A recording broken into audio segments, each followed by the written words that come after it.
తిరుమల శ్రీవారి నిజరూప దర్శనం యొక్క విశేషాల గురించి తెలుసుకుందాము. నిజరూప దర్శనాన్నే నేత్ర దర్శనం అని కూడా అంటారు. కలియుగంలో మానవాళిని రక్షించడానికి భగవంతుడు వెలసిన క్షేత్రం తిరుమల తిరుపతి.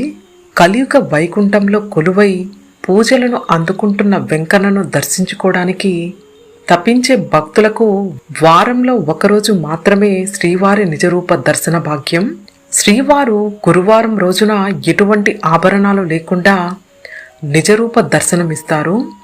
దీనినే నేత్ర దర్శనం అని కూడా అంటారు. వారంలో 6 రోజుల వివిధ రకాల నగలు, అలంకరణలతో భక్తులకు దర్శనమిచ్చే శ్రీవారు ఒక్క గురువారం రోజు మాత్రమే నిజరూపంలో దర్శించుకునే భాగ్యాన్ని భక్తులకు లభిస్తుంది.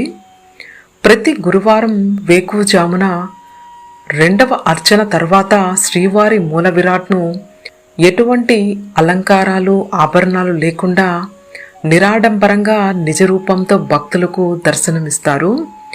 దేవదేవుడు శ్రీ వెంకటేశ్వర స్వామి నొసటన పెద్దగా ఉండే పచ్చకర్పూర నామాన్ని కూడా బాగా తగ్గిస్తారు. దీంతో ఈరోజు అంతా శ్రీవారు నేత్రాలను భక్తులు దర్శించుకునే మహద్భాగ్యాన్ని కలుగుతుందని ఈ దర్శనాన్నే నేత్ర దర్శనం అని కూడా అంటారు. శ్రీవారు గురువారం రోజున ఎటువంటి ఆభరణాలు ధరించరు కనుక నగలకు బదులుగా కేవలం పట్టు దోవతిని ధరింపచేస్తారు. పై వల్లెవాటు, మెడలో కంటలు, నొసట సన్నని నామం, బొగ్గున పచ్చు కర్పూరపు చుక్కతో స్వామివారు చూడ చక్కగా భక్తులకు దర్శనమిస్తారు.